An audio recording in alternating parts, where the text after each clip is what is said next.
ছোট ভাই আমার সামনে সফল হইতেছে। আমার আশেপাশের লোকগুলা আমার থেকে অনেক আগে গেছে। আমি এখনো কিচ্ছু করতে পারলাম না। আর হ্যাঁ, আমার যদি একটা R15 থাকতো, আমার যদি একটা 70 Pro Max থাকতো। ভাই, ঘুমায়, ঘুমায় চিন্তা করছস আজকেই এইটা শুরু করব। আজকেই ওইটা শুরু করব। এইটা তোর জীবনের সবথেকে বড় ভুল। তুই একটা লুজার। হ্যাঁ, কারণ তোর জীবনে তুই কখনোই শুরু করতে পারবি না। তোর জীবনে ওইভাবেই কে কী করতেছে, আমি এইটা শিখবো, ওইটা শিখবো, এইটা 10 মাস, এইটা 2 মাস, এইটা 6 মাস, এইটা 3 মাস। এরকম করতে, করতে তুই কোনোটা কোনো জিনিসে প্রপারলি ফোকাস দিবি না। আর তোর জীবনটা এইভাবে শেষ হয়ে যাবে। সো তুই একটা লুজার, এটা তুই মাইনা নে। কারণ একজন সফল মানুষ হওয়ার জন্য যেই প্রতিক্রিয়া আছে সেটা তোর মধ্যে নাই। মানসিক এবং ব্যক্তিগত বাধা, অজুহাত তৈরি করা, কোনো কাজ শুরু না করার জন্য বা ব্যর্থ হওয়ার জন্য পরিস্থিতির উপর যে দোষ চাপানো তোর অভ্যাস, সেটা তুই সারা জীবন দিয়ে যাবি। ঠিক আছে? ভুলের জয়ে অনেকেই ব্যর্থ হওয়ার ভয়ে নতুন কিছু শুরুই করতে চায় না। ঠিক আছে? তোর মতো। এখন যে তুই ভিডিওটা দেখতেছিস না এমবি খরচ করে শুয়ে ঠিক তোর মতো। সো প্রতিটি ভুলই জীবনের নতুন একটা শিক্ষা। এটা তুই হয়তো জানোস না। তোর আশেপাশে যাদের সফল দেহস তারা দেখ কত স্ট্রাগল করতেছে।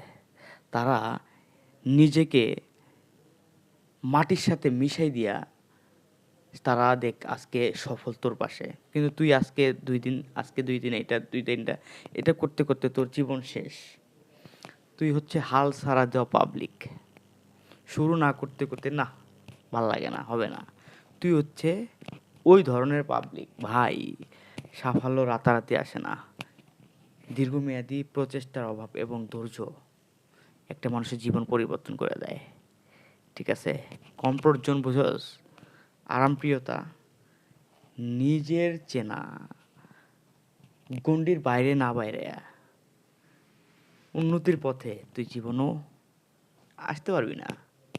এটা আমি তোরে লেইখা দিলাম। আমার কথা শুনতে খারাপ লাগতেছে। ঠিক আছে? তোর অভ্যাসে বাধা আছে। এটাকে কি বলা হয় জানোস? দীর্ঘ সূতোত্রা, ইংলিশে বলা হয় প্রেডিকশন। আজ না কাল এটা করব।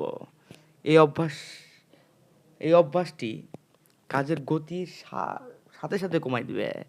তুই ঘুমায়া ভাবতেছস, ইস! কালকে ওইটা করব, কালকে এইটা করে iPhone 70 Pro Max কিনবো তার পরের মাসে R15 যেটা লেটেস্ট ভার্সন সেটা কিনবো। আমি এটা কালকে থেকে শুরু করব। এটা হচ্ছে তোর জীবনের সবথেকে বড় ভুল আর তোর জীবনের সামনে আগায় গতির বাধা। ঠিক আছে? সো তোকে একটা সুনির্দিষ্ট সুনির্দিষ্ট লক্ষ্য ভাব তোর জীবনে। তোর গন্তব্য কোথায় তা তোর নিজেই জানা নাই। ঠিক আছে? স্পষ্ট কোনো পরিকল্পনা তোর মধ্যে নাই। বড় হওয়ার কোনো স্বপ্ন, আশা, ওই যে সুখ, তোর আশা একটাই, মোবাইলে এমবি ভরছি, বাপের কাছ থেকে জোর করে ৳৫০০ নিছি। জোর করে করার পরে এমবি ভরছি। ঠিক আছে?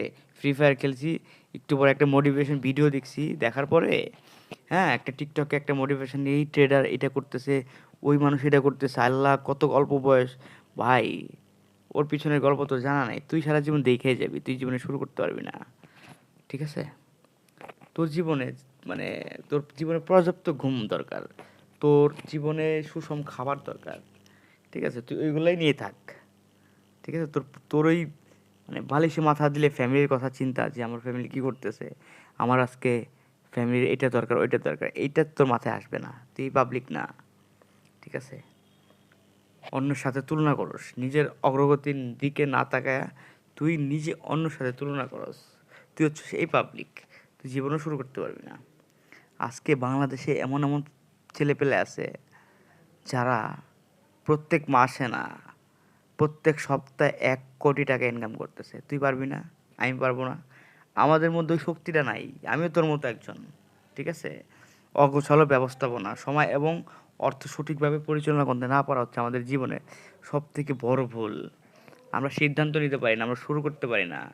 আমরা ঘুমাই, ঘুমাই ভাবি কালকে করব, কিন্তু আমরা ঘুম থেকে উঠতে পারি না। ঠিক আছে? তো আমি তোর একটা কথা বলবো, জীবনে যেই জিনিসটা করবি একটা জিনিসের উপর ফোকাস দে। ট্রেডিং কর।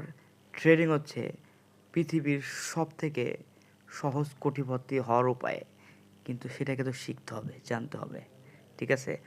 তো আমি চাই তুই একজন ট্রেডার হ, সফল হ। তোর মা-বাবার মুখে হাসি ফোটা। তোর বোনের ভালো ঘরে বিয়ে দে। তুই জীবনের শান্তি খুঁজে পা। তোর জন্য শুভকামনা। ভালো থাক। আসসালামু আলাইকুম। আর আমার চ্যানেলটা বলে সাবস্ক্রাইব করিস। ওকে?